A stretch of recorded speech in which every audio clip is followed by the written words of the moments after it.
ทุกอย่างที่คุณต้องรู้เกี่ยวกับองุ่นเกวอสเรมิเนอร์องุ่นที่หอมยิ่งกว่าดอกกุหลาบเดี๋ยวคลิปนี้รู้กันครับสวัสดีครับผมโน้ตจากสวนเซล่าแอนด์ไวน์บาร์สนามเด็กเล่นของคนรักไวน์เดี๋ยววันนี้นะครับผมจะมาเล่าเรื่ององุ่นขาวพันธุ์หนึ่งนะครับที่ว่ากันว่าเป็นองุ่นที่มีกลิ่นนะครับหอมตลบอบอวลมากที่สุดในบรรดาไวน์ขาวทั้งหมดเลยทีเดียวนะครับองุ่นพันธุ์ที่ว่านะครับก็คือองุ่นที่ชื่อว่าเกวอสเรมิเนอร์ชื่อของเกวอสเรมิเนอร์นะครับมาจาก2คำนะครับคำแรกก็คือคำว่าเกวอสครับซึ่งในภาษาเยอรมันเนี่ยแปลว่าสไปซ์หรือเครื่องเทศนะครับคำที่2นะครับก็คือคำว่าทรามิเนอร์นะครับซึ่ง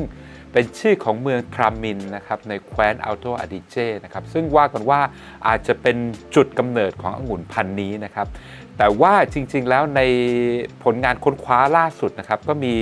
บางคนออกมาบอกว่าจริงๆแล้วเกวอสเรมิเนอร์เนี่ยมันมีจุดกำเนิดอยู่ในแคว้นอัลซาสของประเทศฝรั่งเศสบ้างนะครับหรือไม่ก็ในประเทศเยอรมนีบ้างนะครับซึ่งในคลิปนี้นะเราไม่สนใจนะครับเพราะเราจะมาดูกันว่าจริงๆแล้วเกวอสเรมิเนอร์เนี่ยมันน่าดื่มยังไงแล้วก็คาแรคเตอร์หลักๆของมันเนี่ยเป็นยังไงกันบ้างประเทศนะครับที่ปลูกองุ่นพันธุ์เกวอสเรมิเนอร์มากที่สุดนะครับก็คือประเทศฝรั่งเศสนะครับมีพื้นที่ทั้งหมดถึง 3,400 กว่าเฮกแตร์นะครับโดยเฉพาะในแคว้นอัลซาสนะครับซึ่งปลูกเกวอสมากที่สุดเลยนะครับนอกจากนั้นก็คือประเทศที่2เนี่ยรับรองว่าไม่มีใครทายถูกแน่นอนนะครับ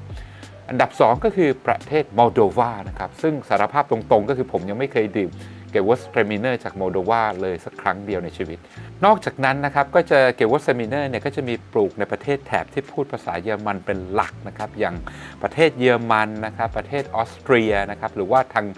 ตอนเหนือของอิตาลีนะครับอย่างแคว้นอัลโตอาดิเจนะครับเป็นต้นนะครับ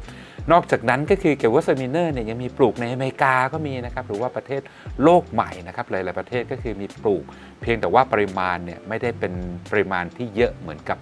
ชาโดเน่หรือว่าโซยองบลองนะครับก็คือจริงๆแล้วคือน้อยกว่าเยอะมากสาเหตุนะครับที่องุ่นเกวอสเรมิเนอร์เนี่ยเป็นที่นิยมนะครับแล้วก็ปลูกแพร่หลายไปค่อนข้างทั่วโลกเนี่ยก็เพราะว่ากลิ่นที่เป็นเอกลักษณ์นะครับแล้วก็คาแรคเตอร์ที่เรียกว่า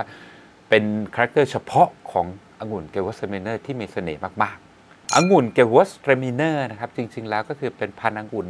ขาวนะครับที่มีเปลือกออกไปทางสีชมพูนะครับซึ่งตรงนี้จะคล้ายๆกับองุ่นอย่างพิโนกรีนะครับซึ่งเวลาทำไวน์ออกมาก็คือใช้เป็นไวน์ขาวเหมือนกันนะครับแล้วก็จริงๆแล้วเปลือกสีชมพูของเกวอสเรมิเนอร์นี่แหละก็คือเป็นที่มาของกลิ่นที่เป็นเอกลักษณ์ของเกวอสเรมิเนอร์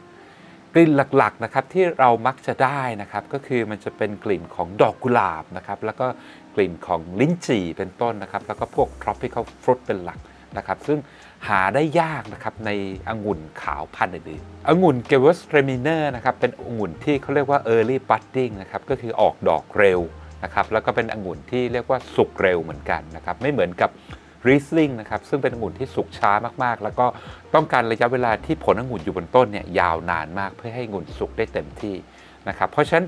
เกวอสเรมิเนอร์เนี่ยจะไม่ค่อยมีปัญหาเรื่องว่าองุ่นสุกไม่พอเกวอสเรมิเนอร์เนี่ยคาแรคเตอร์อีกอย่างหนึ่งก็คือจะเป็นองุ่นที่มีน้ำตาลค่อนข้างสูงนะครับแล้วก็มี acidity ค่อนข้างต่ำเพราะฉะนั้นพวกไวน์เมกเกอร์เนี่ยจึงมักจะนิยมปลูกเกวอสเรมิเนอร์ในเขตที่ค่อนข้างหนาวเพื่อที่จะทำให้ acidity ของไวน์เนี่ยไม่ได้ต่ำจนเกินไป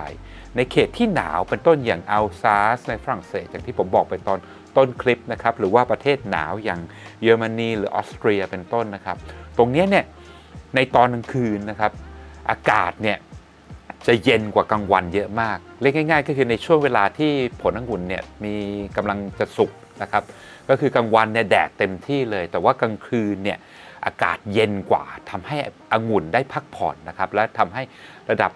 ของ acidity เนี่ยไม่ได้ต่ำเร็วจนเกินไปอีกอย่างนะครับก็คือองุ่นเกวอสเรมิเนอร์นะครับก็คือไวน์เมกเกอร์เนี่ยมักจะนิยมปลูกในดินที่ออกเป็นด่างนะครับดินเป็นด่างอย่างพวกไลม์สโตนอย่างพวกช็อกหรือหินปูนเป็นต้นนะครับดินที่เป็นด่างเนี่ยก็คือเป็นอีกหนึ่งปัจจัยหนึ่งที่ทำให้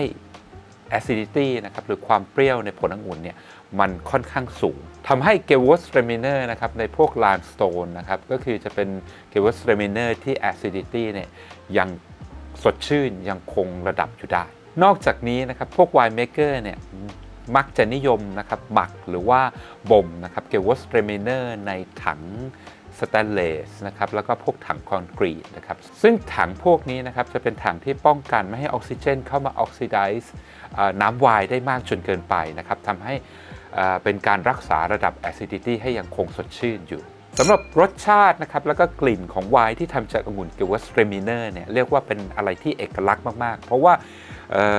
เกวสเรมิเนอร์อย่างที่ผมบอกไปตอนแรกก็คือเป็นไวน์นะครับหรือเป็นองุ่นที่มีกลิ่นนะครับหอมตลบอบอวนแล้วก็คือเป็นกลิ่นที่เรียกว่า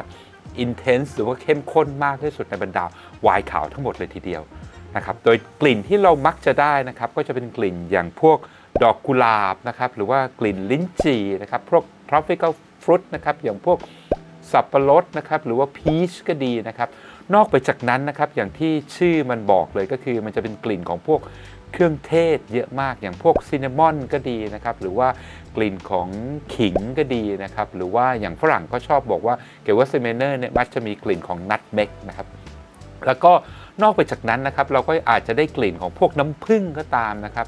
เรียกได้ง่ายว่าคือกลิ่นเนี่ยมันออกไปทางโทนแบบหวานหอมเรียกว่ากลิ่นนะครับเป็นกลิ่นที่มีเอกลักษณ์มากๆนะครับแล้วก็หาไม่ได้ในไวน์ขาวประเภทอื่นไวน์ที่ทำจากองุ่นเกวสเรมิเนอร์นะครับมีตั้งแต่ไวน์ที่ dry นะครับไปจนถึงไวน์ที่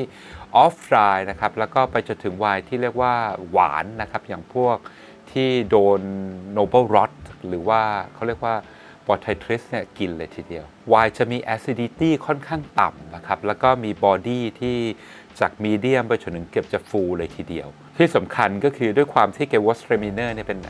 องุ่นที่มีน้ำตาลค่อนข้างสูงนะครับทำให้ไวน์ที่ได้มาเนี่ยก็คือจะมีแอลกอฮอล์ค่อนข้างสูงตามนะครับอย่างเกวสเรมิเนอร์เนี่ยก็คือเราจะเจอ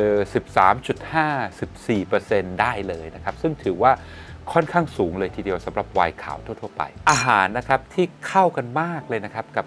ไวน์ที่ทำจากองุ่นเกวสเรมิเนอร์เนี่ยก็คือจะเป็นอาหารที่รสชาติค่อนข้างจัดนะครับแล้วก็คือมีกลิ่นที่เข้มข้นมีกลิ่นของเครื่องเทศตลบอบอวนเลยนะครับเป็นต้นว่าอย่างอาหารเอเชียเนี่ยได้แน่นอนนะครับเพราะว่าอาหารเอเชียอย่างที่บอกก็คือเป็นอาหารที่เครื่องเทศค่อนข้างเยอะอยู่แล้วนะครับอย่างอาหารไทยก็ดีหรือว่าอาหารจีนก็ดีนะครับโดยเฉพาะอาหารอินเดียนะครับอันนี้เป็นอะไรที่เรียกว่าคือกลิ่นไวน์ก็เอกโซติกแล้วนะครับมาเจอกับเครื่องเทศที่แบบค่อนข้างแบบเอกโซติกอย่างอินเดียเนี่ยคือเป็นอะไรที่แบบเข้ากันมากๆนะครับถ้าเป็นพวกเนื้อนะครับก็ผมจะแนะนำเนื้อที่ค่อนข้าง rich นิดนึงเป็นต้นว่าอย่างพวก lobster นะครับหรือว่าพวกเนื้อที่มีไขมันเยอะๆอย่างปลาที่มีไขมันเยอะๆหน่อยนะครับโดยเฉพาะอีกอันนึงที่เข้ากันมากๆโดยเฉพาะกับเกวสเรมิเนอร์ที่ออกไปทางออฟดรายหรือว่าติดหวานแล้วก็คือฟัวกรานะครับตรงนี้ก็คือกลิ่นก็ดีนะครับหรือว่าความ rich ของรสชาตินะครับของไวน์เนี่ยกับฟัวกราเนี่ยพอมันทานด้วยกันแล้วบอกได้เลยว่าแบบมันเข้ากันสุดๆตรงนี้ที่เข้ากันมากๆก็คือผมให้ลองไป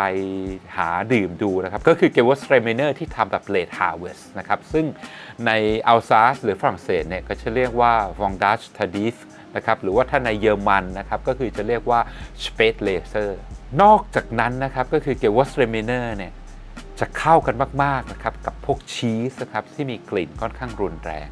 นะครับเพราะว่าอย่างที่บอกก็คือเกวสเรมิเนอร์เนี่ยมันเป็นไวน์ที่เรียกว่ากลิ่นมันเข้มข้นมากๆแล้วก็อินเทนส์มากๆสำหรับใครก็ตามนะครับที่อยากจะไปหาซื้อไวน์ที่ทำจากองุ่นเกวสเรมิเนอร์มาลองดื่มกันนะครับ